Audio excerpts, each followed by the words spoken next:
salah sahiji kawah nu aya di Pangalengan.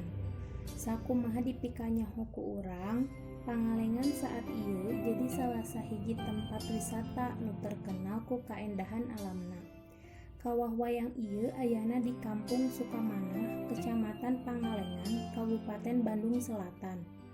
Kawah wayang mangrupakeun kawah ti Gunung Wayang, nu mana kawah nu aya di sakitaran Kertamanah terkenal ku kahamparan kebon entehna ieu ngabogaan sababaraha hiji puncak gunung jeung jajaran pabukitan di lereng kaki Gunung Wayang. Gunung Wayang mangrupakeun ngaran tinu kata wa jeung hyang, nu artina hawa kalembutan.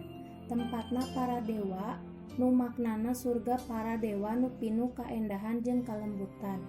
Tinu salah sahiji puncak Gunung Wayang, arkeolog manggihan sababaraha hiji situs paninggalan mangrupa patung nu dijieun tinu batu cadas sarta sababaraha makam jeung sababaraha situs anu mangrupa guci nu make mahkota tinu Maryam kuno nu dijadikeun bukti paninggalan karajaan. Salah sahiji tokoh nu ngabogaan kasaktian leuwih luhur ti karajaan Sunda nyaeta Bujangga Manik. Manehna pernah cicing di Gunung Wayang sakitar abad ke-15. Hal ieu dibuktikeun ku ayana tulisan nu ditulis sorangan ku Bujangga Manik tinu salembar daun lontar. Carita Gunung Wayang teu asing di kalangan masyarakat satempat. Pokna carita eta awalna aya hiji pangeran nu ngaranna Pangeran Jagalawang nu mangrupakeun katurunan ratu sering ngalakukeun meditasi dinu tempat sepi nyaeta di puncak Gunung Wayang. Pangeran Jagalawang ngabogaan saorang putri nu geulis pisan ngaranna Putri Langka Ratna Ningrum nu geus boga kabogoh nu jadi calon salakina nyaeta Gagak Taruna.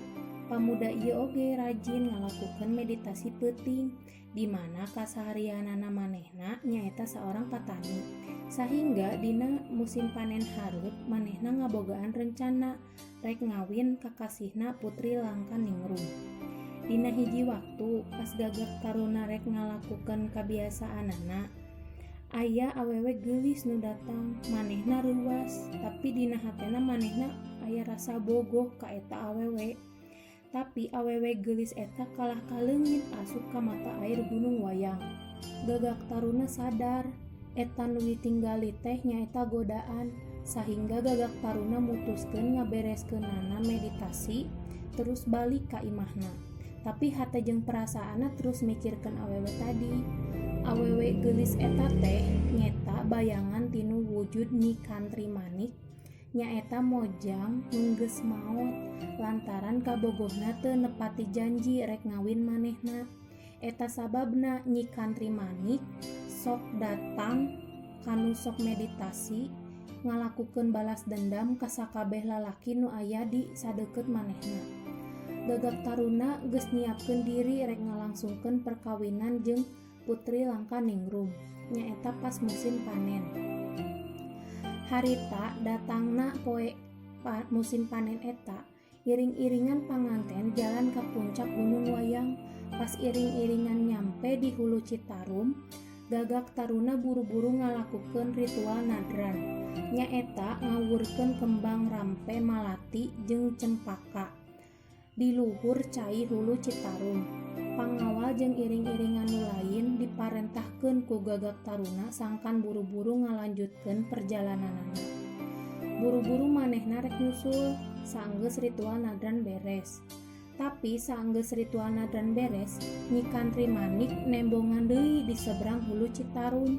Manehna seuri ka Gagak Taruna sahingga Gagak Taruna nyampeurkeun ka manehna. Teu sadarna akhirna Gagak Taruna titeuleum di tempat calon panganten awewe kabeh resah ngadagoan Gagak Taruna nu henteu wae datang. Tapi rombongan pangawal nu diparentahkeun keur ngajemputna manggihan Gagak Taruna geus ngambang di hulu cai Citarum. Ngadenge hal eta, Pangeran Jagalawang ceurik. Rasa kasedihna nu ngajieun Pangeran Jagalawang ngalampiaskeun ku ngacak-ngacak dapur tempat nyiapkeun dahareun pesta. Sagala nu aya di dapur dibabetkeun dimulai peralatan masak jeung kadaharanana. Sahingga eta nu dibabetkeun teh ngabentuk bangunan jigah kawah gunung wayang. Cai panas jeung daun sayuran oge dibantingkeun sahingga ngabentuk kawah Cibolang di Gunung Windu. Salian ti parabotan dapur jeung eusina, Pangeran Jagalawang oge ngabantingkeun sagala alat tabuh sahingga ngabentuk Gunung Kendang. Putri Langkaratna Ningrum nu terus ngaharep kadatangan Gagak Taruna embung ingkah sahingga berubah jadi patung atau arca.